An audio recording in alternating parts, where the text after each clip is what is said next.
parte da vida cotidiana. Então, Jesus, no alto da sua sabedoria, ele utilizava o cotidiano dessas pessoas para transmitir o que ele queria. Ele usava elementos da vida dessas pessoas para transmitir para essas pessoas o que ele queria, algo de valor moral, algo que ele queria que acrescentasse na vida delas. Mesmo que naquele momento, as pessoas às vezes não entendessem. Mas em algum momento elas iriam entender. Mas ele utilizava todos os elementos que ele tinha, inclusive elementos ligados à natureza, que eram que essas pessoas vivenciavam na época. Então, por isso que às vezes vê muito nas palavras de Jesus, nas palavras do Senhor, toda a narrativa ligada aos elementos da natureza. E o que são essas sementes? Parábola do semeador. As sementes é a palavra de Deus.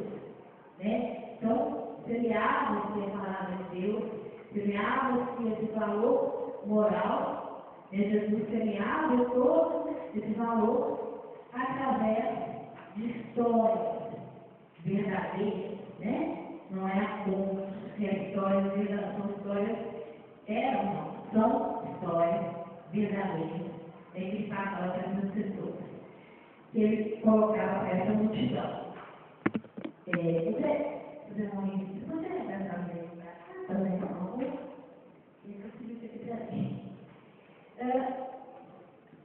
nós vamos começar com o slide 2.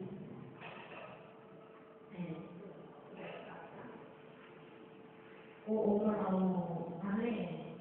O slide. Faz o outro slide para ver qual. Isso. Então, dentro da narrativa de Mateus, dentro da narrativa de Lucas, Marcos, Tomé, que a gente encontra a parábola do semeador. Então, dentro dessa narrativa, eles passam para a gente que Jesus saiu a semear. Quando Jesus saiu a semear, ele passa para a gente essa sabedoria. Então, vamos entender essa sabedoria, colocar para a vida da gente e nos colocar diante dessa situação. Porque é para a gente que ele está falando. É para a gente que esse ensinamento tem que bater. Vamos lá. E quando semeava, uma parte da semente caiu junto da estrada. Então, essa estrada, essa simbologia que está aqui, quem é essa estrada? Eu. Quem tem que ser colocado na estrada? Vamos nós. E vieram as aves do céu e a comeram. Então, Jesus sai a semear. Saiu a semear. Saiu a semear a história, saiu a semear o valor moral, e saiu a semear o que ele queria transmitir para as pessoas. Jogando o quê? A palavra de Deus. Jogando essas sementes. Só que muitas das vezes, a gente ainda se coloca como uma terra batida. A gente se coloca como uma pessoa indiferente ao que está sendo passado para a gente, ao que o Evangelho ensina para a gente, o que a vida no cotidiano ensina para a gente, ao que os recados chegam para a gente não ouve. Então, muitas vezes, essa semente bate e ela vai ficar o quê? Muito exposta. E a gente, na nossa fragilidade, na nossa fragilidade, com essa semente toda exposta, com algo que chega para a gente, a gente simplesmente faz o quê? Está sendo falado algo, a gente passa, percebe que está sendo falado algo, nada, algo para a gente, mas a gente não dá ouvido. A gente não interioriza. Né? A gente não está disposto ainda a transformar, a refletir, a provocar uma transformação. Então, nós nos colocamos aqui ainda com terra bruta.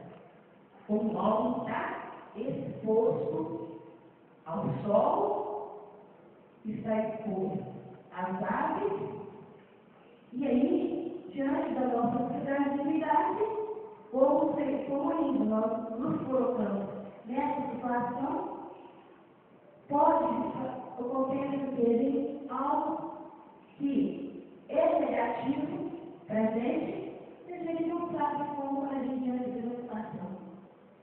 Aí vem um ladrão e rouba a nossa esperança, né? Rouba o nosso otimismo, rouba a nossa saúde. Mas por quê? Porque a gente ainda está se colocando como terra bruta, como terra pisada, né? Ainda se colocando diante daquela situação, deixa a vida me levar, vida leva, e não é por aí. Ainda hoje, no século XXI, diante do que a gente está vivendo, não dá para a gente colocar como, né? Deixa a vida me levar, vida leva. Não dá. É preciso que a gente se posicione diante dos acontecimentos que estão à nossa volta, para que essa semente possa, em algum momento, brotar. Não é, irmão?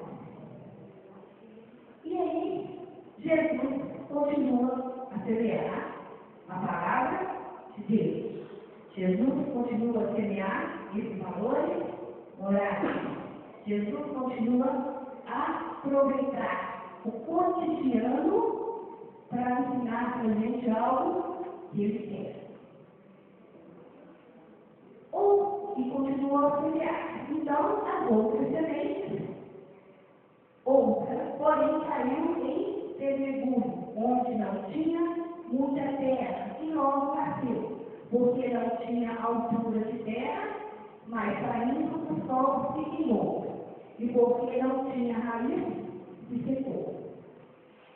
Jesus já encontra algo um pouquinho diferente, mas ainda encontra uma situação de resistência.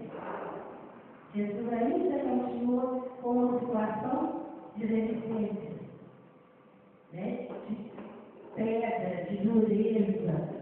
Ele semeou. Logo, a semente brotou. A semente brotou, mas como não tem raiz, como ainda não estabeleceu um vínculo com nada, de repente, essa semente também ficou exposta. O que brotou, o pouquinho que brotou, ficou exposto ao sol, ficou exposto à chuva, e aí a sua fragilidade, com a sua fragilidade, o que acontece? A gente desiste. O primeiro desafio que aparece na nossa vida, a gente desiste. Então, olha bem, semeou no meio da terra. Logo, essas sementes brotaram. Como não tinha terra profunda,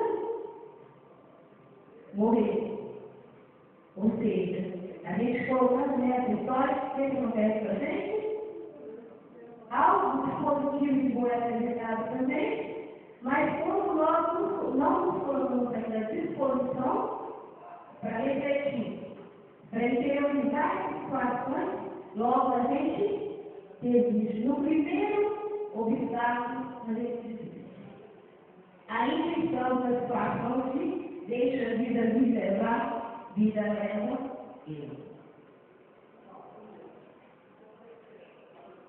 Vamos lá? E vai Jesus, continua Jesus a caminhar.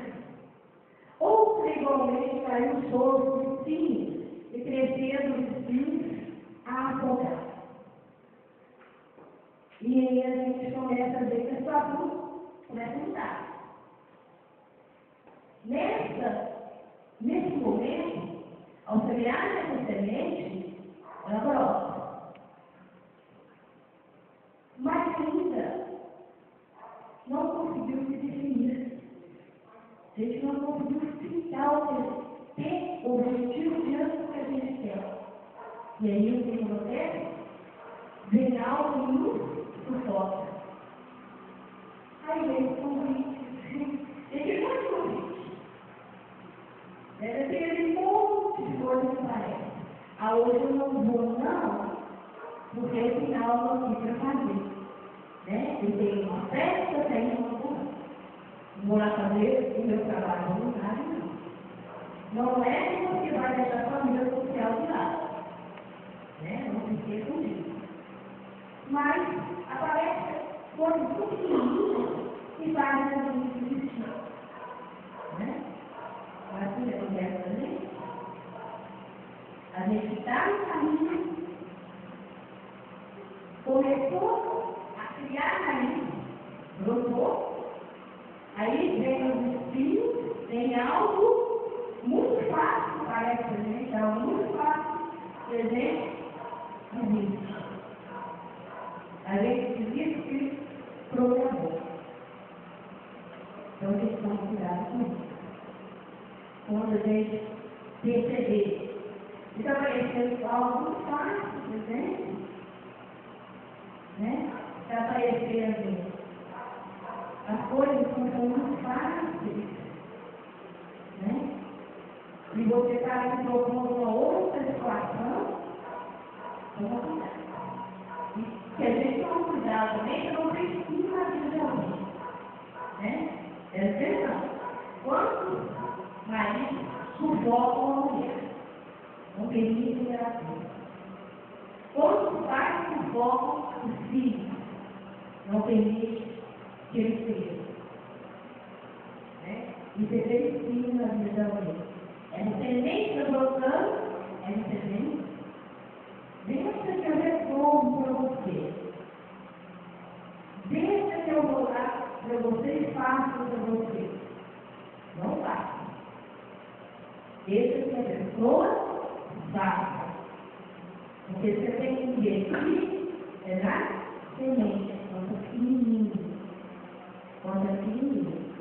Porque depois, na hora que tiver os frutos, como é que você vai fazer? Esse fruto, que qualidade ele tem? Né? Quando chega na vida adulta, como está sendo o nosso comportamento? É isso que a gente tem que pensar? Enfim, outra caiu em terra boa e dava fruto. E aí a gente tem que colocar qual terra nós estamos sendo nesse momento da nossa vida. Qual terra nós estamos sendo? Na terra de casa, pedregulho, né? Uma terra que está muito difícil, né? Ou estou me colocando como terra fértil, me colocando como uma pessoa que está disposta a ouvir, a refletir e a me esforçar para colocar em prática de bom que havia passado de mim. E qual a oportunidade que eu estou me dando para passar algo de bom para outra pessoa? Porque o que eu estou aprendendo é para eu produzir, né? O trabalho, a minha casa, onde quer que eu seja. Né? E é isso que a gente tem que analisar. Que terra eu estou sendo neste momento. Né? O que de bom é ter motivo para mim, está batendo e voltando, está ficando na superficialidade, ou está começando a bater e geralmente chegando para os outros, né? Ou chegando mais um pouquinho no meu cérebro, no meu raciocínio. E até que ponto eu estou colocando aberto para chegar no meu coração. Porque aqui já está chegando no coração. Quando você tem a fé, está chegando no seu coração. E aí você consegue produzir muito. Como diz o Evangelho, produzir 30 por 1, 60 por 1 e 100 por 1. Né? Poucos conseguem produzir 100 por 1. Mas, se produz 60, 30, um por um, sei lá quanto, mas um pouquinho. E aí eles colocam como terra 7. Porque aparecer o que é muito fácil para a gente, aparece. Né? Aparece. Quantos existem de uma ação positiva para ajudar uma coletividade, porque apareceu tanto dinheiro que ele foi financiado. E com esse dinheiro não produziu nada. Como é que eu estou colocando nessa história? Isso que a gente tem que pensar. Então, outra vez, eu coloquei esse slide, nós comentamos um pouquinho, e eu voltei com ele. Porque da outra vez nós só citamos esse slide. E eu voltei, porque eu não perguntei. E ele de novo me falou: 10 atitudes para mudar o mundo desse homem que é de terra batida. Para eu mudar, enquanto eu ainda estou vendo terra batida, impermeável, indiferente. Né? Para eu mudar o mundo, enquanto esse homem está sendo um homem pedra. Quando eu estou sendo rígido demais. Enquanto eu não estou abrindo a novas situações, a novas ideias, a novos aprendizados. Porque aqui, de repente, quando eu estou sendo um homem pedra, eu estou só no entusiasmo. Aí vem algo que me tira do meu objetivo. Né? Ou seja, do meu objetivo é esse ato. Fica tudo frustrado ainda se não teve objetivo traçado, de meta. O que eu posso me colocar diante de uma situação para me mudar enquanto eu estou sendo um homem vivo. Enquanto eu estou sendo uma pessoa ainda que não estabeleceu meta em minha vida. Ou enquanto eu estou sufocando outras pessoas. E aí, como é que eu vou colocar diante de todas essas coisas? De todas essas aprendizagens? Isso aqui é passado. E aí que a gente se coloca. E lendo o livro Desafio, Serenidade na Terapia para a Alma, como companheiro, eu parei para trás. Está no capítulo 32. Nova oportunidade está sendo dada aos homens da terra. É tempo de semear vida, esperança e fé.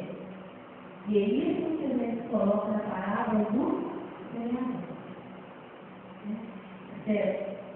Tempo de semear vida, tempo de semear fé e tempo de semear amor.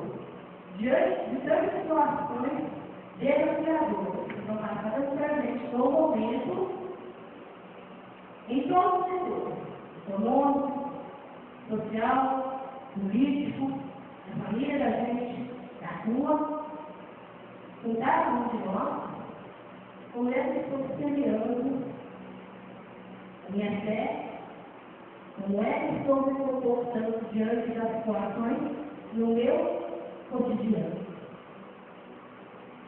E para a gente levar para casa, viu? Que ele falou, né, Senhor? E para a gente levar para casa, tem uma frase que eu ouvi há muito tempo, não parece, há muito tempo, Carlos Marcel, lá liberado, ele disse assim, ele também reproduziu essa frase, né? Então, eu reproduzi também. O mal não é fatalidade na vida de ninguém. Fatalidade na vida de uma pessoa é o bem. Fatalidade não é o mal com ninguém. Então nós não temos que ser ruins para ser depois bons. Nós não temos que semear discórdia para depois semear o bem. Fatalidade na vida de uma pessoa é o bem. Então, diante da parábola do semeador, que a gente possa semear na nossa vida o bem. Né? Que hoje nós somos em terra fértil. Porque senão a gente não estaria numa casa espírita, procurando um tratamento, procurando uma reflexão, procurando mudar. É o que a gente sempre está colocando. A diferença está na caminhada. A diferença está no esforço de cada um. Como diz a Bíblia Batista, nunca disse que seria fácil, mas disse de cumprir. Obrigada.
Eu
Bom dia.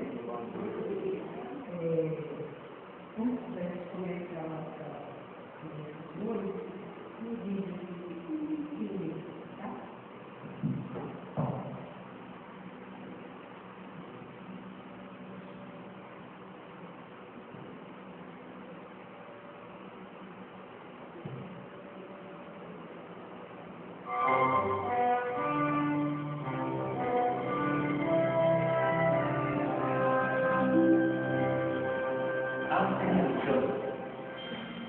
No princípio, Deus criou o céu e a terra. E Deus disse: faça a luz. E a luz foi feita. Chamou a luz de dia e a escuridão de noite. Este foi o primeiro dia da criação. No segundo dia, Deus separou as águas, dizendo: haja firmamento no meio das águas. E chamou o firmamento de céu, e a parte de baixo chamou de mar.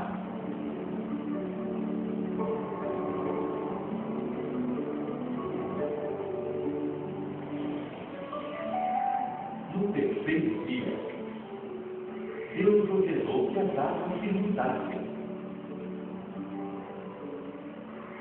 E surgiu a terra.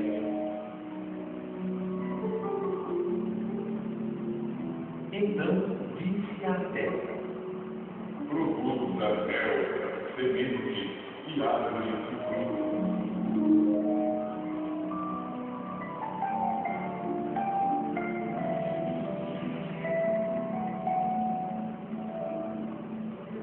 No quarto dia, Deus disse mais: haja separação entre o dia e a noite.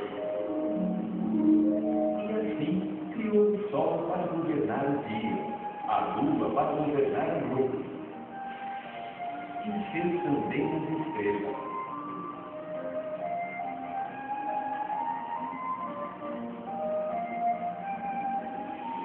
No quinto dia, Deus disse: sejam povoadas as águas da terra.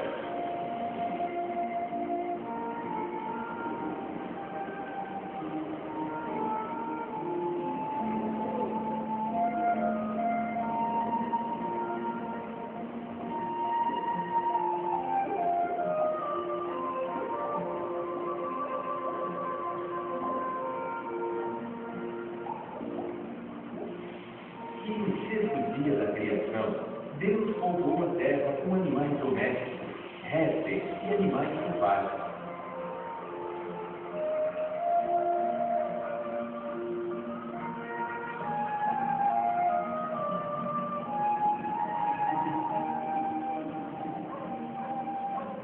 E finalmente criou o homem.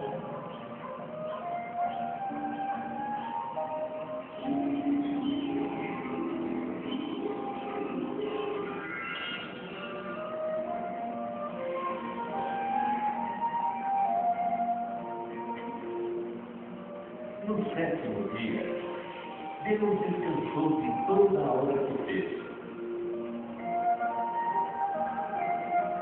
Abençoou este dia e o santificou.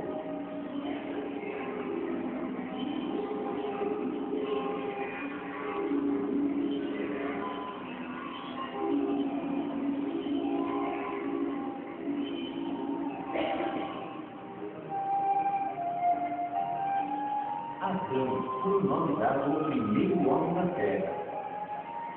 Ele vivia num lindo jardim chamado Éden, porém estava triste. Observou que todos os animais tinham uma companheira. Então Deus decidiu criar uma companheira e com uma das costelas de Adão formou uma mulher. Feliz da ovelha, Adão deu a ela o nome de Eva.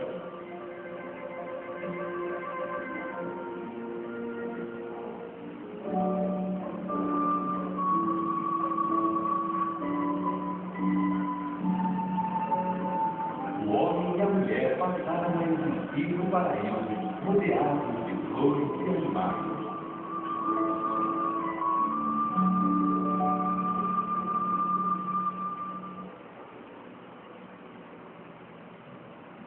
Bonitinha, e a sua família. A gente pode passar, evidentemente que há controvérsias no sentido da história, né? Mas não é questão mesmo em cima do que esse livro, que a Igreja Católica sempre colocou sempre essa identificação da vida. Bom, o nosso assunto hoje é a questão 59. Não vai dar para falar de livros, tá? É sobre a questão que tem considerações e concordâncias bíblicas a respeito da criação. Então, alguns aspectos, fazendo uma espécie de comparação. O que diz a Bíblia no respeito da ciência. Mas antes, vou fazer uma lição de casa. Qual foi o primeiro livro da Bíblia? Primeiro livro da Bíblia, já entendeu?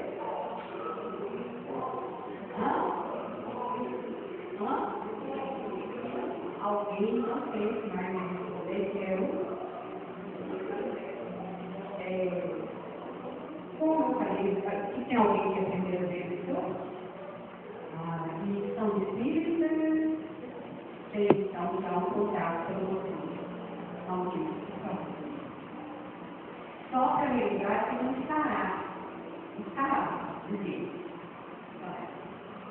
Então, o livro dos Espíritos, que é o primeiro livro da doutrina, né?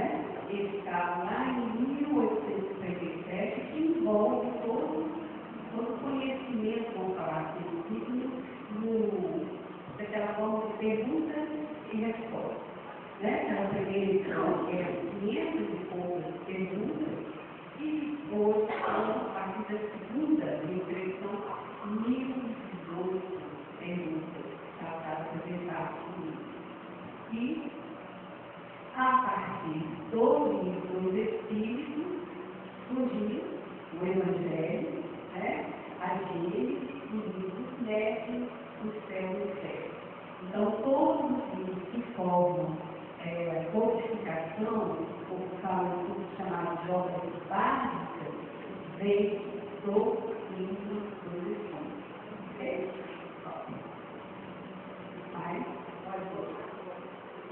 Bom, já dentro do nosso assunto, essas considerações, no princípio Deus criou o céu e a terra. Então, essa primeira parte nossa está toda em gênero, a citação. Mas a gente pergunta, será que Deus criou a terra em apenas 6 dias e 24 horas, como alguns criaturas afirmam? Sim.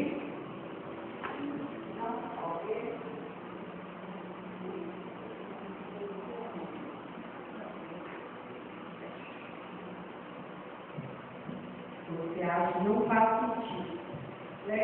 E que já passou pela cabeça de você só para significar? Para começar, eu não pesquisei no meio, mas há quanto tempo que o nosso tempo é fracionado dessa forma? Tá? Não é tanto tempo assim, de 24 horas, meses, anos, né? É algo que veio, foi criado relações recentes. Mas o que seria, então, esses dias? Quanto tempo Deus levou para criar o universo, então? A Bíblia descreve 6 dias criativos. O que é mencionado na Bíblia é falar dias criativos. Mas ela não diz que esses dias eram 24 horas, nem por dia, porque, de novo, essa criação, essa fração do tempo é algo bem difícil. Tá? E Deus viu tudo que havia feito, e tudo havia ficado muito bom. Passaram a tarde e a manhã. Esse foi o 6º dia. Olha, você vê, a sua casa e ele não está falando. É como se o bebê passou o tempo de escuridão, de luz, mas não está falando em quanto tempo, relógio. Na verdade, a Bíblia usa a palavra dia para se referir a durações de tempos diferentes. Por exemplo, ela chama todo o período criativo, então toda essa etapa de criação do universo, que o filme falou, segundo, terceiro, quarto, quinto, sexto, né? De dia em que Jeová Deus fez a terra e o céu. Olha, você fala como se fosse um dia, mas não é um dia, outro dia, comparado então com o tempo, né, gasto, para que Deus fizesse o céu e a terra. Não estava dando uma ideia de quanto tempo. Essas são as origens do céu e da terra, quando foram criados, no dia que o Senhor Deus fez a terra e o céu. Então, de novo, no dia. Então, isso começa a trazer interpretações errôneas. Como a própria Bíblia fala no dia, então o que tem na cabeça da gente? Que é um dia, de amanhã é de sempre. Né? Fica essa interpretação errônea. Com certeza, esses dias criativos duraram milhares de anos. Aí a lógica começa a ver esse sentido. O Salmo 90, versículo 4. Porque 1000 anos são aos seus olhos como um dia de ontem. Olha a questão de relatividade de tempo para a eternidade, para Deus, né? Para a criação. 1000 anos são aos seus olhos como um dia de ontem que passou. E como a vigília da noite. Então, não é esse o nosso sentido de tempo, de horas, dias. Então, de novo, e a crença de que Deus criou o universo de dias de 24 horas. Então, nós temos a conclusão que esse conceito tem uma interpretação errônea da Bíblia. Não é, não fala em errônea, mas sim opera. É o que está começando aqui agora. Os adventistas, vamos falar, têm essa crença tão rígida, né? De que 6 dias de graça no 7, até Deus parou, que tudo para no 7º dia, né? Da crença da crença. Não pode fazer nada. É uma interpretação literal, uma interpretação pedagógica de um texto bíblico. Então, pode ser que cada um desses 6 dias criativos mencionados tenha durado milhares de anos. Aí uma série de vezes tratando de novo essa frase, pegando alguns versículos de os céus literais e a terra são criados. O primeiro versículo fala: a escuridão, a terra está vazia e escura. No primeiro dia, a luz começa a passar pela atmosfera da Terra. Se houvesse um observador específico, ele não saberia de onde veio essa luz. Mesmo assim, já é possível perceber a diferença entre o dia e a noite. A coisa começa a ficar, a escuridão começa a ficar nebuloso, cinzento. No segundo dia, a terra é coberta com água e um espesso manto de vapor. Começa a fazer uma separação do que seria água e do que seria terra. A Bíblia descreve esse espaço como uma expansão integrável e o chama de céu. Então ficou aquela ideia de terra e né? No terceiro dia, as águas da superfície começam a baixar, o solo seco aparece.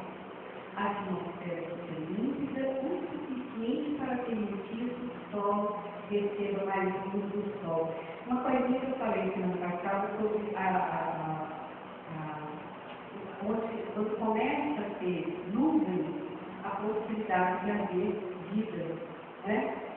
porque passa, dá um espaço suficiente para não penetrar. Penetrando na terra, a questão de fertilizar a terra. A vegetação começa a aparecer, porque o solo está preparado para receber ou para brotar novas espécies vão surgindo e assim na sequência. O sol e a lua já podem ser vistos como serviços da terra. Quarto dia. Quinto dia. Deus cria muitas criaturas marinhas e voadoras, capazes de se reproduzir segundo as suas espécies. Olha como já dá uma ideia de progresso, sempre já complexo, e com capacidade de reprodução de Deus, envolvendo então uma complexidade grande dentro da vida desse mesmo ser. Sexto dia, os animais terrestres são criados. Tanto grandes quanto pequenos, deve ser barato para apareceu aí, né? Sexto dia termina a obra-prima da criação, o primeiro casal humano. Voltando, esse texto eu tirei de uma revista evangélica, né? Os próprios vídeos também são vídeos para estudos bíblicos para crianças, igreja católica, algumas igrejas evangélicas, tá? Assim os céus e a terra, todo o seu exército foram acabados. E havendo Deus acabado no dia 7 a obra que fizeram, descansou. Gente, imagina Deus descansando. Olha como é que ele não quer acabar. Descansou. Ai, não tem ideia. Vai descansar. É Deus. Nós, como podemos acreditar, hoje não vai fazer nada. Cansei. E abençoou Deus os dias 7. E santificou, porque nele descansou de toda a sua obra que Deus criara e fizer. Eu vou falar a verdade para vocês, eu vou deixar um parágrafo para vocês. Isso aqui com quebra-cabeça, sabe? Aí eu perguntei que sétimo dia é esse? Como é que Deus descansou? Ele não cansa, estava muito disso. Como é que ele pode interpretar? E eu vou falar tem que ver esse tempo, não consigo coisa não. Deixar semana que vem eu vou falar, tá? Quem descobriu, quem viu alguma coisa a respeito desse sétimo dia. Uma coisa que eu achei interessante é que fala, por exemplo, o sexto dia foi o dia da criação do homem. Então é a criatura máxima. E seis. Juntando o número do homem, 6, porque foi criado no sexto dia, com o número de Deus, que é 1, dá quanto? 6 mais 1? Beleza, um resultado 7, que é o número perfeito. Essa é exatamente a razão porque o número 7 que aparece tanto na Bíblia. O simbolismo é perfeito e evidente. Isso no texto que eu li ainda foi alguma coisa que eu achei que fez um pouco de sentido. O homem, acho que é legal. O homem sem Deus é só criatura. Ele está incompleto. Da mesma forma que diz, vamos para a verdade. Imagina, segunda, terça, quarta, quinta, sexta, depois plural, e por isso você descansa. Só que eu quero tudo, cadê a vida? Descansa. Vai, cadê? Então, olha lá. O homem sem Deus está incompleto. Da mesma forma, 6 dias da semana sem sábado estão completos. Não sei se é certo. 6 é a criação sem o Criador. 7 é a criação mais o Criador. Portanto, na Bíblia, o número 7 representa a aliança entre Deus e o homem. Por isso, conhecido como o número da perfeição. Foi um site evangélico. Vocês dão ajuda dos universitários aí, faz uma pesquisa disso. Afinal de contas, o que é esse sétimo dia? Qual é o sentido desse? século XXI.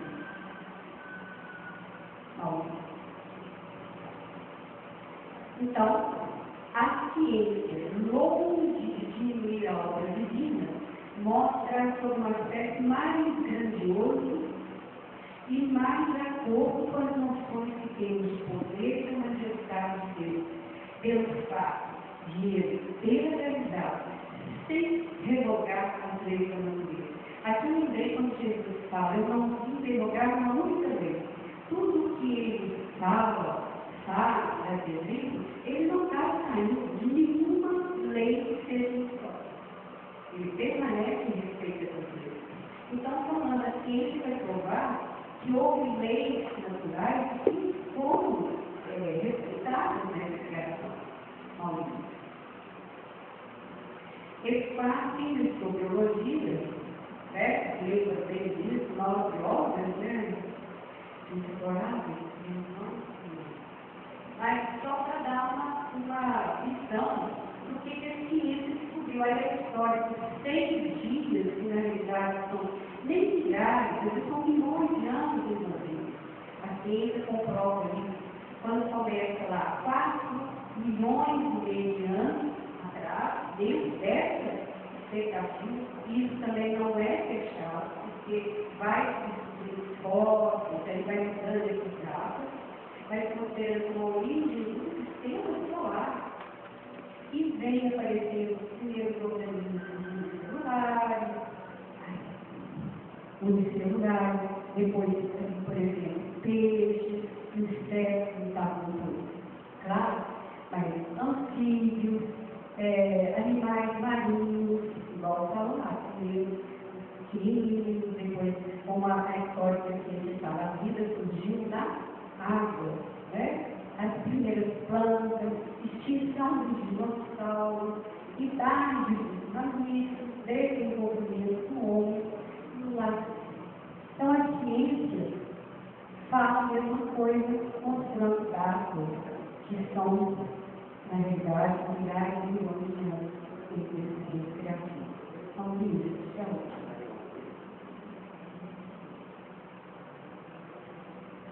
vai ficar para a próxima semana, grande de hoje, tá? E vou entender, vou fazer esse número de 7 de hoje. Ok?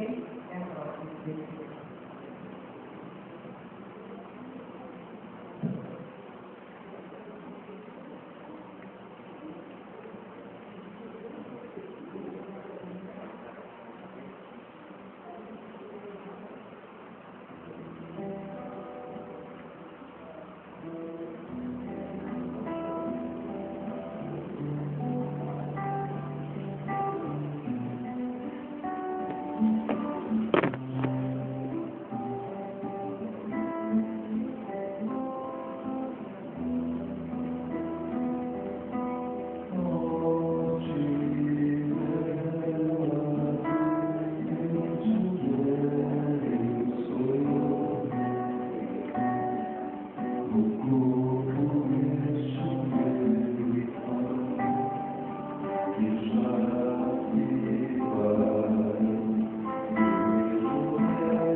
dia.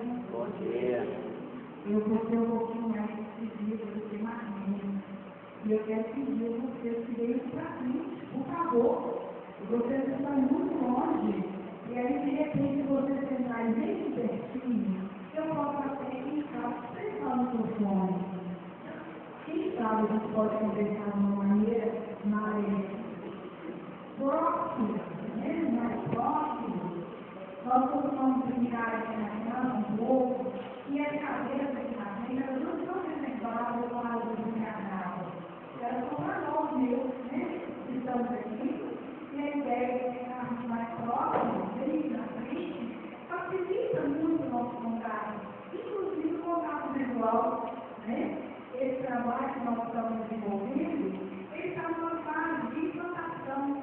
Esse formato de trabalharmos de distintas filosofia de estudo, isso para nós também é novo. E é importante para a gente, que nesse momento que nós estamos iniciando uma modalidade nova, que nós possamos contar com o feedback de vocês, com essa ajuda, com essa participação, que seja para nos dizer, olha, não está legal, participar, quem sabe a gente pode fazer de uma outra forma, conversando conosco. Mas para isso nós precisamos ter mais fé, né? É importante a gente ter mais fé. Eu li uma vez que todas eu vou escrever a resposta. Todas as pessoas que estão aqui hoje estavam no ano passado? Não, né? São pessoas que estão vindo pela primeira vez, né? Então, o que eu quero ao perguntar isso, gente, é o seguinte.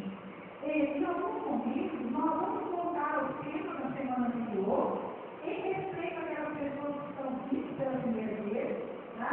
Ou que estão nesse formato de reunião, vindo pela primeira vez, ou estão acompanhando esse processo, para que elas possam, então, entrar no contexto. Obviamente que a gente vai procurar pontuar de uma maneira mais rápida, mas só criando mesmo essa ligação com a proposta de estudo que nós estamos apresentando.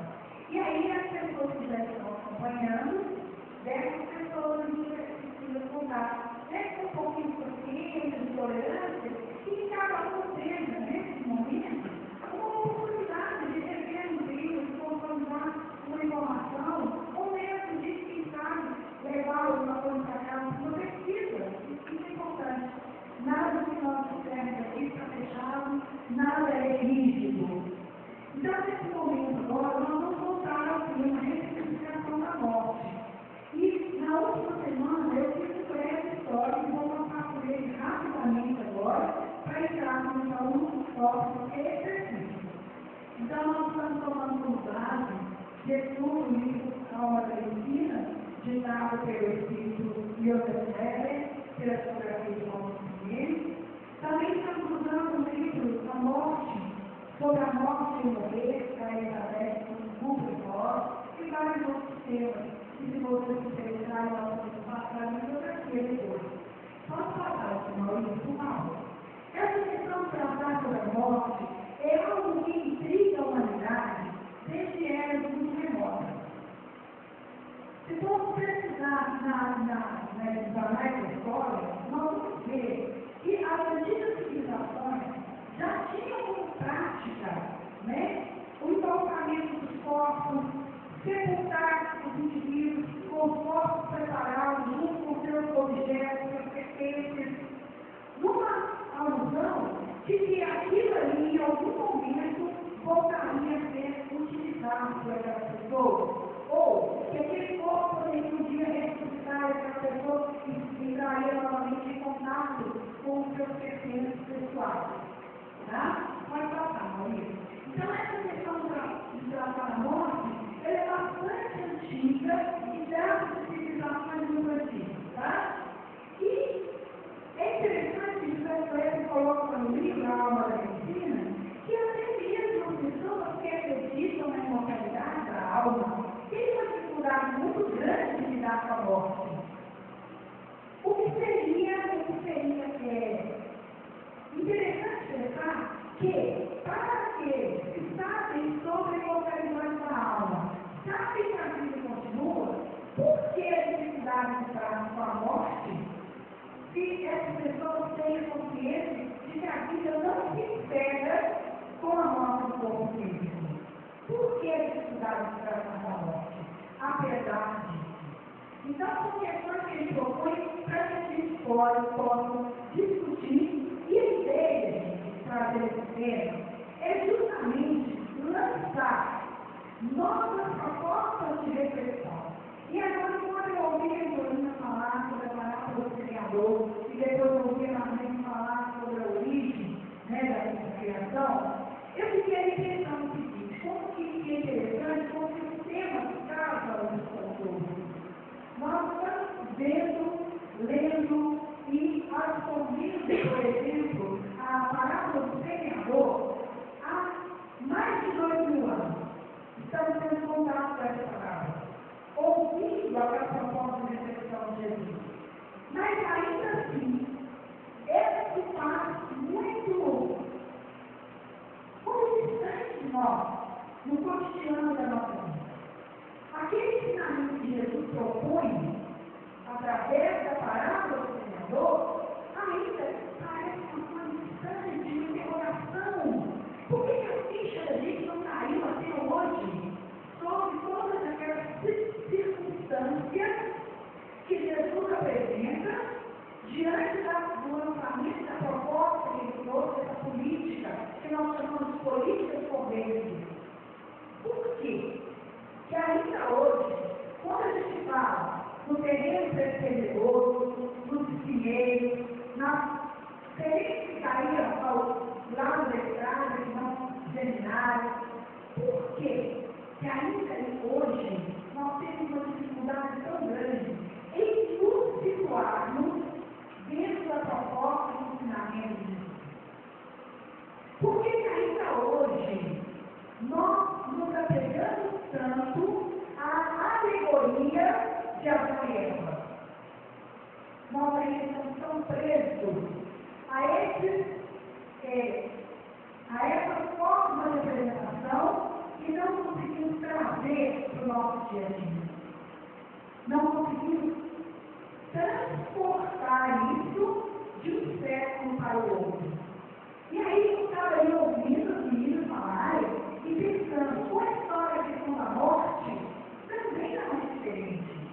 Por mais que nós tenhamos conhecimento, por mais que a gente avance dentro dessa proposta, nós ainda temos uma dificuldade imensa de tratar da morte. Não apenas nós como espíritos, mas em geral, todos, cada um com a sua forma de apresentação, mas, no geral, nós não conseguimos falar sobre a morte. Não conseguimos lidar com essa questão. E nem trazer essa discussão para o nosso cotidiano. Pode dar uma hora de falar. Então, olha só, a maior parte tem como alvo a morte, né? Tem a morte. Como algo que precisa obedecer evitado a qualquer preço. Até mesmo quando se torna patente que o corpo físico já não suporta mais segurar o físico. E a gente vê essa luta que acontece para manter o indivíduo vivo a despeito da baixa qualidade que ele terá nesse período, muitas vezes. Não vou esquecer isso aqui. Mas é uma necessidade imensa de fazer com que o espírito permaneça ligado ao corpo. Porque a morte se dá exatamente no momento que todos os órgãos físicos entram em colapso, há uma falência dos órgãos e o espírito então se desprende do corpo através da ruptura do cordão prata, que é o cordão fluídico que liga o espírito ao corpo. Né? Então a morte ela ocorre nesse momento em que esse cordão fluídico é desviado. E aí a gente vê uma luta incessante quando a gente, por exemplo, presencia isso em hospitais, né? Quem já acompanhou pessoas em hospitais, ou profissionalmente, ou acompanhando familiares ou amigos, e a gente vê todo o recurso da medicina ele é colocado, e a qualquer custo aquela vida precisa ser mantida. E a partir, então, dessas observações, que vários profissionais, em especial profissionais da área médica, começaram a fazer uma série de investigações. Até que ponto é para ser dessa forma? Porque o profissional médico, ele é preparado nas academias, nas escolas de medicina, para manter a vida a qualquer custo. Ele não é preparado para trabalhar e aceitar a morte. Porque ao aceitar a morte, para nós, seres humanos, ainda existe uma questão que é como se nós estivéssemos perdendo uma batalha. É como se a gente estivesse se fracassando, e no caso dos médicos, no caso do exercício da medicina, como se estivesse fracassando no exercício da sua profissão. Então, nós temos aí um tema para ser trabalhado e que vai gerar muitas reflexões, muitas interrogações, e a gente vai tentar trazer esse tipo de reflexão para a nossa vida. É para o cotidiano. Aqui não há nenhuma intenção de interferir no exercício dessa ou daquela profissão ou de fazer referência ao comportamento dessa ou daquela classe profissional. Mas a intenção é trazer elementos que nos permitam pensar sobre a morte. Porque isso é fundamental na conquista da nossa qualidade de vida. Percebe isso? Nós vamos tratar dessa questão. Pode passar, Maurício. E foi pensando nessa questão que surgiu então a tanatologia, que eu falei semana passada, né? A teoria ou o científico sobre a morte, por causa dos fenômenos da era relacionada. Eu trouxe um pouquinho de história nesse momento, pode passar, Maurício. Quando em 1903, né, um pesquisador, ele chegou a dizer que, entrando em contato somente com aqueles cadáveres que eram destinados ao estudo da anatomia, aqueles futuros profissionais não teriam condições de atender, de tratar os seus doentes, porque eles não teriam como ver a pessoa, porque no estudo, através do cadáver, ele estava aprendendo a anatomia do corpo humano, mas ele não estava ali tratando do ser humano. Percebe a diferença? Está claro, gente? Pode passar, Maurício. Então, foi esse cientista que, em 1903, fez essa proposta. Quando ele entendeu a tese de que seria uma questão sistemática a morte, ciências da vida não saíram completas. Não é possível tratar da vida sem compreender e entender a morte. É isso que é a vida. Pode passar.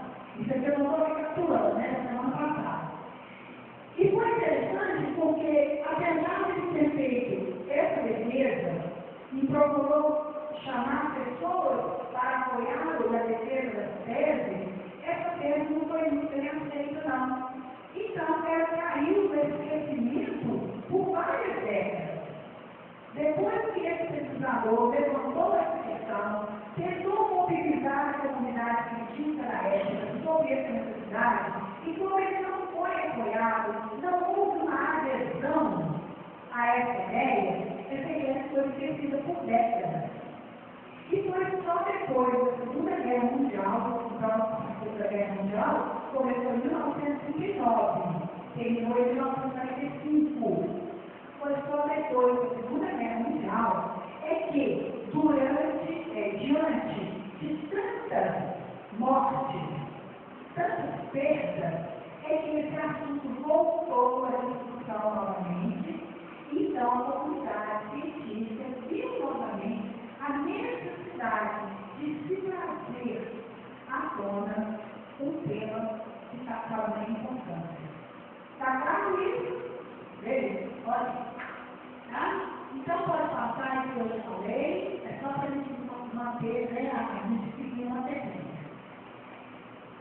Pode passar? Pode passar. Isso.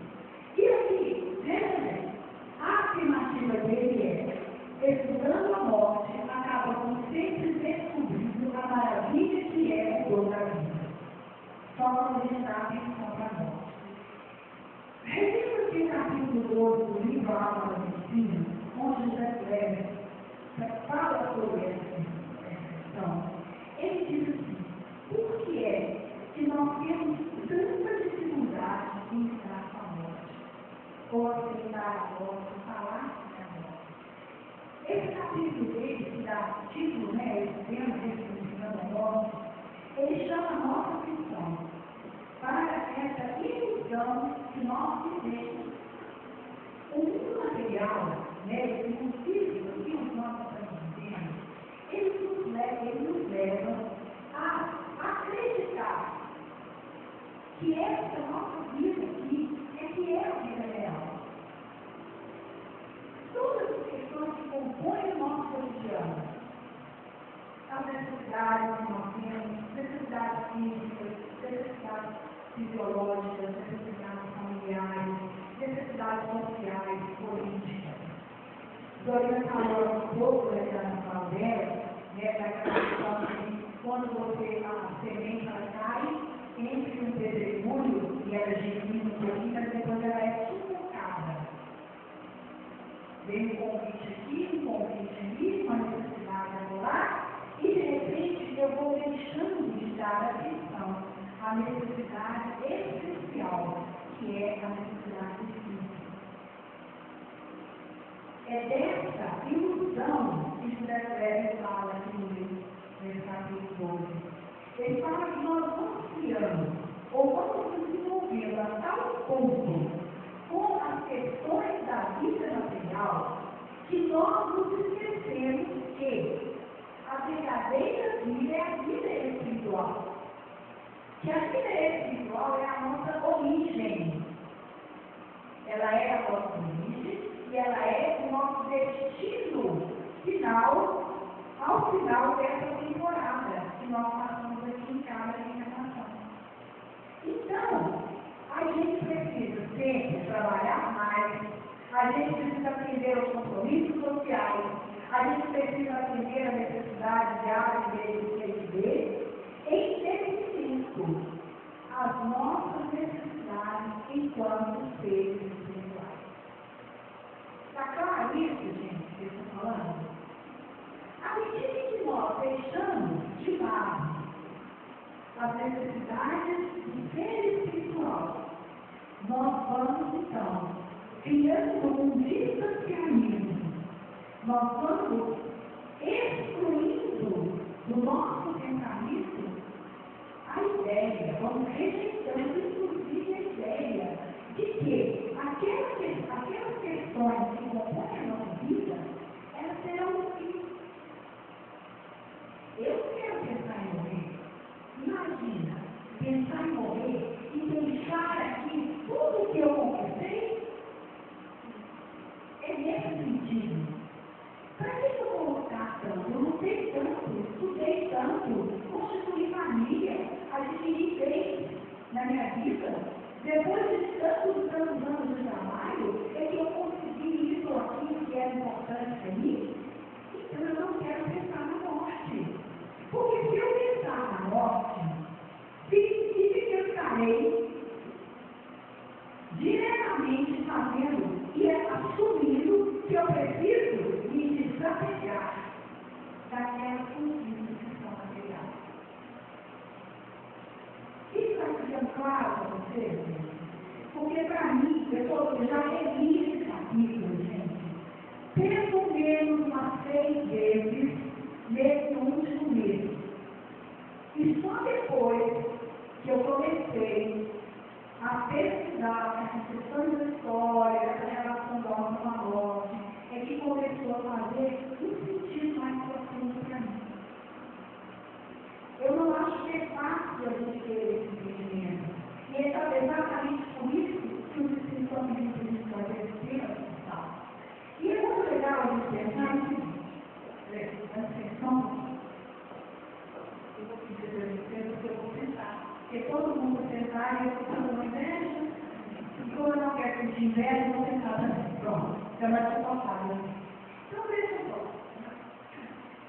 Aí a gente pode pensar o seguinte, veja bem. Mas a gente vive na precisa pagar aluguel, precisa comprar comida, precisa pagar luz, água, telefone, comprar remédio, ao médico. Como é que a gente não vai pensar nas questões familiares? Não é isso que você sabe que normalmente a gente tem visto? Isso é verdade. São necessidades, são próprias de nós que estamos dançando para a terra. E não existe em nenhuma das propostas de reflexão do Espírito a intenção de que a gente se abstenha ou que a gente deixe de lado as necessidades materiais. Não. Eles não falam isso conosco, muito pelo contrário. Eles nos incentivam a buscar uma qualidade de vida cada vez melhor. Os Espíritos nos orientam que nós temos recursos e elementos e talentos suficientes para melhorar de vida sempre. Se a gente tem que melhorar de vida num planeta onde a aquisição dos bens que promovem essa qualidade de vida depende do dinheiro, nós temos que prover esse dinheiro de alguma forma, não é assim? Então é importante esse entendimento. Agora, o que eles também nos incentivam, no mesmo patamar, é que a gente consiga fazer uma identificação das questões com as quais nós estamos nos desenvolvendo e até que ponto nós estamos nos desenvolvendo. Então, eu li recentemente um livro do filósofo Mário Sérgio Cortella, que é sensacional, e eu acho que a gente vai fazendo leituras em paralelo, vai ajudando a gente a entender essas propostas. Eu vejo as propostas dos Espíritos que, em alguns momentos, se apresentam tão simples, mas elas são também bastante complexas para a nossa capacidade de entendimento. E lá no texto que eu li dele, ele diz o seguinte: é importante que a gente entender e separar as situações que são importantes na nossa vida e as questões que são essenciais. Essencial vem de essencial. Essência é aquilo que muda e que move. Né? Então, alguém aqui, nós que aqui estamos, alguém aqui se ocupa hoje de algo que não seja importante? Alguém se ocupa de algo que não é importante? Não? Sim ou não? É essa a intenção que cada um vai fazer. Que a gente se ocupe de questões importantes. Se tudo que a gente fala é importante. Às vezes, aquilo que é importante para mim não é para você.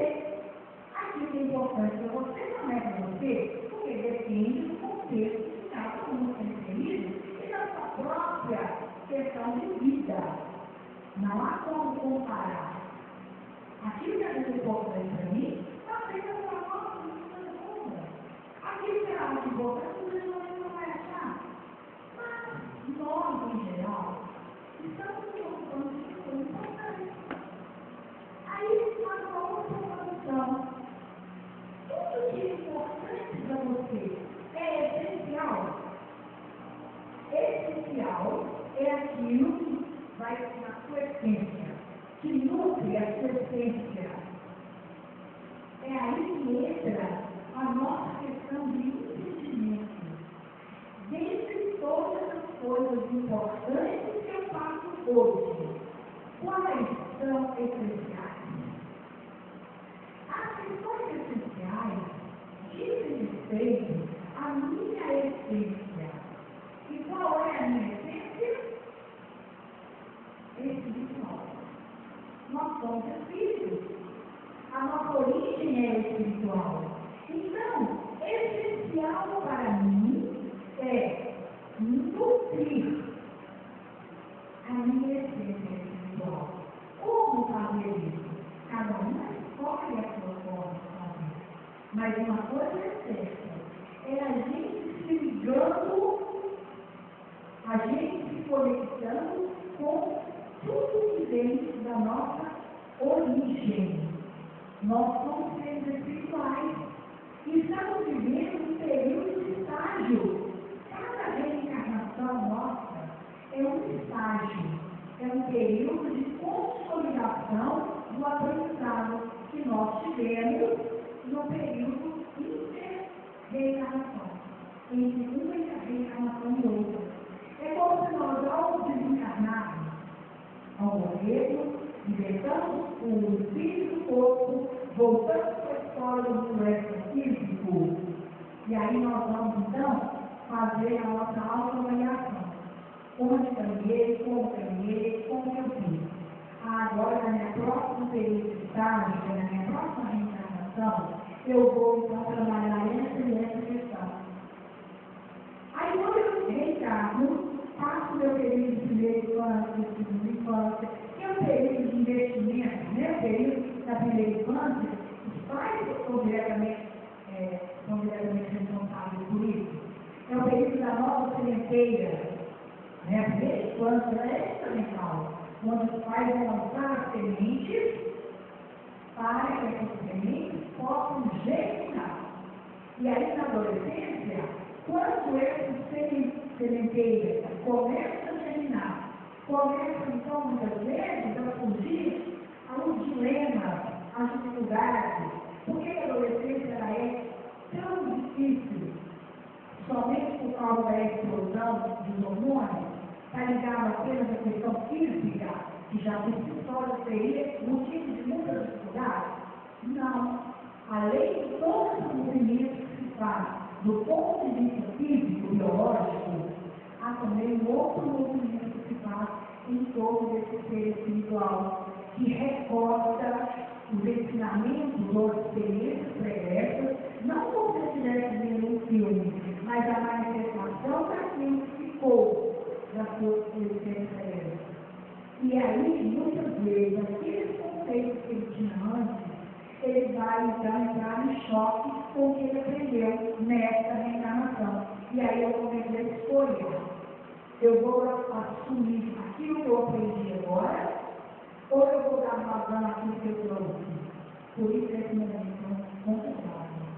E aí a gente entra num novo processo, num novo período de estágio, né?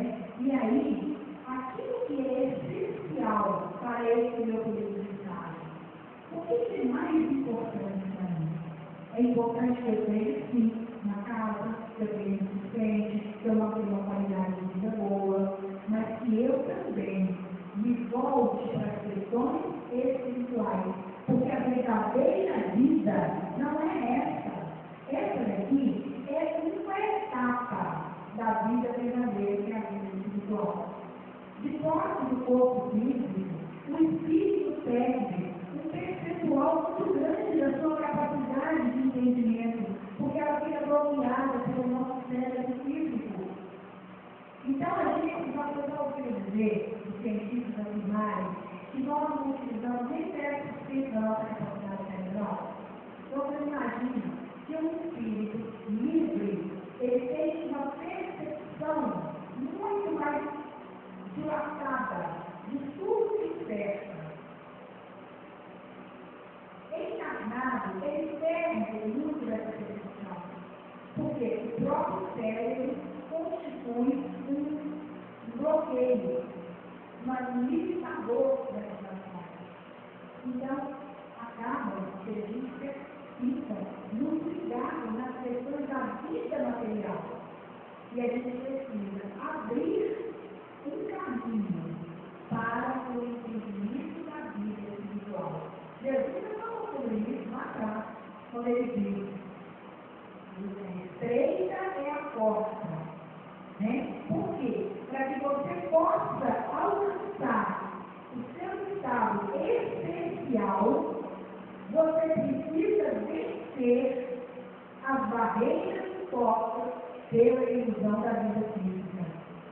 E com isso, quando a gente está muito envolvido, ou a gente se deixa envolver por essa ilusão da vida física, nós automaticamente adiamos ou rejeitamos a ideia da morte. Porque a ideia da morte, ela vai me colocar novamente em contato com a minha realidade espiritual. Perceberam qual é o mecanismo? E é nesse caminho que nós vamos caminhar, buscando essas informações, compartilhando Nós não vamos trabalhar aqui a questão de tem que ser assim ou tem que ser assim. Não é isso, não é uma receita.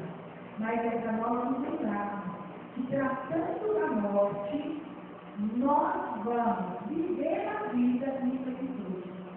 Porque nós vamos ter um olhar mais apurado para o que é essencial na nossa vida. E aí, como uma reunião para casa, eu vou dar para casa também. Para vocês pensarem a respeito. Procure trazer durante a semana de uma maneira tranquila, sem dor, de uma maneira mais leve. As experiências que vocês viveram, de proximidade com a morte, que seja com um familiar, que seja com um amigo, como que essa experiência bateu para cada um? Como que vocês se sentiram naquele momento de viver essa experiência? E como vocês se sentiriam se aquela mesma experiência acontecesse agora? Vamos trazer isso para mim, mas eu não estou pensando que eu viveram, sabe? É buscar um momento para você pensar comigo. Como que eu vivi nesse momento? Para que a gente possa ter elementos e conversarmos sobre isso. Nós vamos ter um momento desse exercício de conversa, tá? Por enquanto, nós estamos na fase de introdução. Mas nós vamos ter um momento para conversar a respeito. E é interessante a gente começar a entrar em contato com as situações vivenciadas, para que a gente possa extrair aquilo que ficou. O que eu aprendi com aquela experiência e o que eu aprendi. Eu consegui colocar alguma coisa em prática? Combinado? Então a ideia é essa. Vamos trazer a questão da morte para o nosso estudo, pois estudando a morte, acabamos sempre descobrindo a maravilha que é o dom da vida. Guardem essa frase, tá? Porque esse é o nosso objetivo. Diga.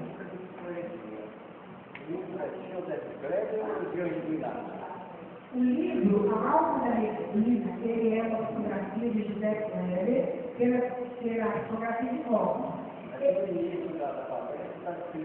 Mas é só, nesse livro, talvez eu tenha errado nesse momento, mas só que é o seguinte, veja só, José Kleber editou esse livro. Mas pela primeira vez, foi muito interessante eu levantar e observar isso. É a primeira vez que José Kleber faz um trabalho de psicografia junto com outro espírito. A ideia central é toda dele, ele desenvolve o tema, mas ele recorreu ao Anjo Inácio para o desenvolvimento do texto. Por quê? Porque essa é uma habilidade de Anjo Inácio, que já foi jornalista, já foi brasileiro. Então, provavelmente, na hora que eu coloquei, aí eu escolhi eu colocar. Mas também está ligado a esse episódio que o Miguel Rosa falou sobre a experiência dele. Mas o livro de José Kleber é esse aqui. Tá? Obrigada.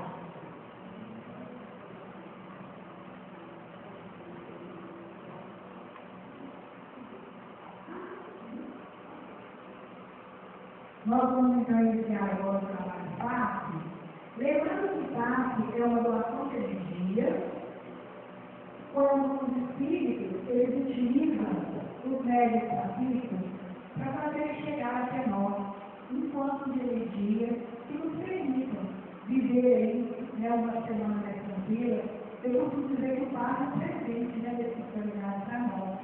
Então, vocês que querem receber o PAF, se coloquem numa postura reflexiva.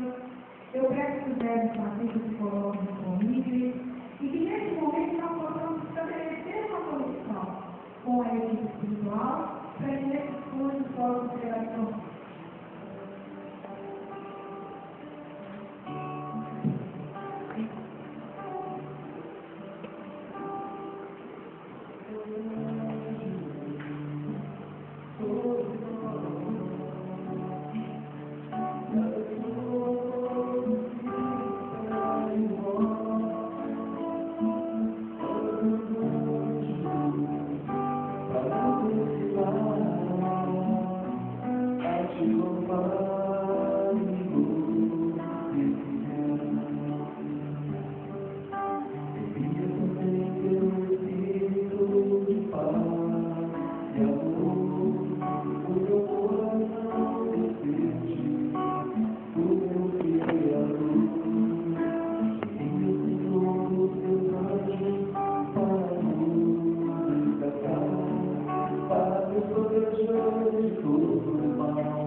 Ele vai ajudar você.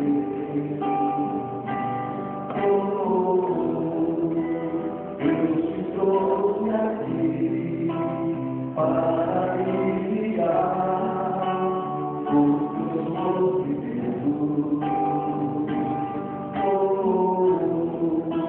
Ele é o pão da fé, crucifica o fim de todos os teus sofrimentos. E ainda se é, todos trazem poeira, e a cruz será na cor, e tu estará contigo. O mundo pode até fazer você chorar, mas Deus te quer comigo. E ainda se é, noite da poeira, e a cruz será na cor, e tu estará contigo. O mundo pode até fazer você chorar, mas Deus te quer comigo. Deixa qual for o seu problema, fale com Deus, Ele vai ajudar você. A porta do veio a alegria, Deus é amor, não te deixará sofrer. Deus te trouxe aqui para aliviar os teus sofrimentos.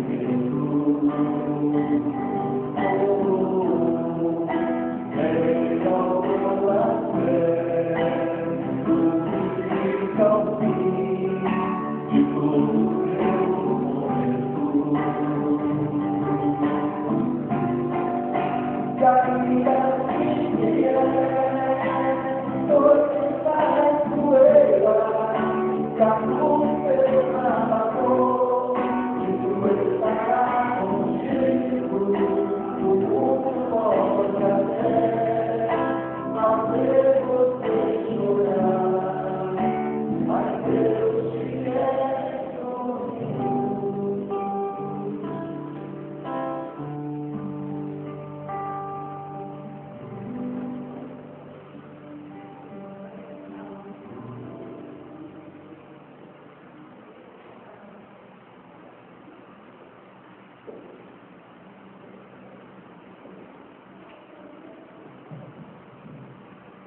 Oi, pessoal, nós estamos quase chegando ao encerramento do trabalho dessa manhã, mas eu gostaria de repetir para aqueles que já estiveram aqui na semana passada e para aqueles que vêm pela primeira vez, dizer a vocês por que a nossa casa está toda colorida de amarelo. Nós aderimos à campanha Setembro Amarelo, uma campanha de prevenção ao suicídio. Vocês devem ter visto que vários de nós, trabalhadores, estão usando vacinas, simbolizam uma campanha. Uma campanha fundamental, porque precisa um problema de saúde pública. E como o problema de saúde pública precisa ser tratado. O primeiro passo desse tratamento é a informação. Nós estamos então veiculando informações nas reuniões públicas, dizendo a vocês que qualquer situação, qualquer sinal que percebam em pessoas próximas, que procurem ajuda, ou se a pessoa vive na situação e pensa em suicídio, procurem ajuda, viver é a melhor opção. É a melhor forma de prevenir o suicídio é a gente falar a respeito. O Centro de Valorização da Vida já funciona há mais de 20 anos, tem plantão de 24 horas. Se precisarem de ajuda, de informação, procurem no número 141, Centro de Valorização da Vida. Se quiserem conversar a respeito dessa questão, nós temos equipes preparadas nas nossas reuniões públicas de quinta à noite e de domingo à noite para receber, para conversar, para acolher a situação. Não guardem essas questões só para vocês. Prevenir é o melhor caminho. E buscar informação é a melhor ação que nós podemos fazer em favor da vida. Combinado? Então, amarelo é sol, é vida, estamos trabalhando em favor da vida. E contamos com vocês para vir conosco essa campanha. E uma outra questão que eu quero falar com você é sobre o mutirão da solidariedade, que nós estamos aí em andamento desde o início do mês de setembro. Nós estamos fazendo um movimento grande, contando com a colaboração e a participação de vocês para mais uma etapa de construção. Lá na Psicolística e outras férias, que é o segundo, terceiro núcleo da Universidade de Física, nós temos um atendimento intenso todo mês. Todas as terapêuticas que são indicadas e que são apresentadas na Psicolística e na Casa Clínica são terapêuticas gratuitas. Nós atendemos, tanto aqui quanto na clínica, mais de 1.000 pessoas por mês em tratamento espiritual. Para que a gente possa fazer todo esse movimento, nós temos que ter a instituição e condições de receber as pessoas. Fizemos lá em outros tempos várias campanhas, como SOS Construção, realizamos 3 bingos, fizemos aí 8 capítulos, e cada momento a gente cria uma ação nova, com o objetivo específico de arrecadar dinheiro. Por quê? Porque a nossa instituição é filantrópica, ela não tem fins lucrativos e não tem subsídio externo, a não ser aquilo que nós movimentamos dentro da casa, com as contribuições e com as doações. Nesse momento, continuamos a solidariedade, visa colocar o piso na área externa da clínica holística e pintar as paredes externas, para que a gente possa ter condições de continuar a atender as pessoas e também para que possamos produzir a edição de 2016 da Água Viva. Nós precisamos fazer isso já. Sem essas providências, corremos o risco de não produzir a Água Viva em 2016, porque temos que cumprir normas da Agência de Vigilância Sanitária. Então, nós estamos lançando uma rifa de uma moto Apache 150 cilindradas. Ela será sorteada no dia 19 de dezembro. Cada cupom custa R$10 e as pessoas vão poder concorrer com 2 números por cupom. Então, se você quiser nos ajudar, compre um bilhete, compre 2, ou leve um carnê para você vender para os seus amigos, familiares, para que você venha nos ajudar. Cada carnê tem 20 cupons, cada cupom custa R$10. Nós temos uma equipe lá fora à disposição para falar com você e trazer mais esclarecimentos. Na hora que mostra, por favor, esse vídeo, apenas para que quem ainda não esteve na clínica possa ver uma parte do trabalho que nós fazemos lá. Uma vez ao mês, nós temos o atendimento, tratamento médico e espiritual, e as pessoas, então, são atendidas, indicadas para várias modalidades terapêuticas, e aí nós, então, fazemos todo o atendimento. Então, se vocês observarem em algumas imagens, vocês vão ver que o piso é grosso, as paredes estão mofadas, que nós não temos condições de continuar a aprender mais desse jeito. Precisamos fazer essa etapa. Ela já está em caminho, inclusive. Porque nós estamos no carreiro e já colocamos o dever para trabalhar. Porque a gente sabe que vai conseguir. Foi assim que nós fizemos essa instituição, foi assim que nós fizemos as várias etapas, até colocar aqui política em condições de atendimento. Combinado? Então, precisamos que vocês nos ajudem. Veja que a área interna, o piso já é definitivo, as paredes estão prontas, tudo isso é tudo de campanha, foram feitas. Mas na área externa, nós precisamos agora avançar mais um passo. Então, o União de Solidariedade, ele tem esse objetivo específico. E nós contamos com a ajuda de vocês.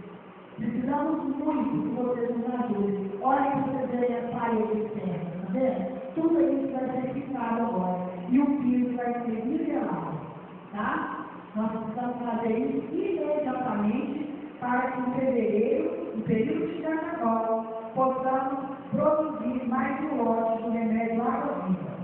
Alguém já usou o remédio água-viva? Já? Ótimo. Então vocês sabem do que a gente está falando. É um remédio que nós produzimos no carnaval e tem distribuição gratuita, não apenas na nossa casa, mas em várias outras instituições, em outros estados, inclusive. Essa aí é uma etapa do nosso trabalho, que acontece uma vez por mês, e esse tratamento ele é destinado às pessoas que estão com problemas de ordem física. Então, quem precisar, quem quiser o atendimento, também pode nos procurar ao final da reunião, que nós estamos cadastrando o atendimento para o dia 31 de outubro. Eu gostaria de saber agora quem vem à nossa instituição hoje pela primeira vez. Tem alguém vindo pela primeira vez? Seja bem-vinda.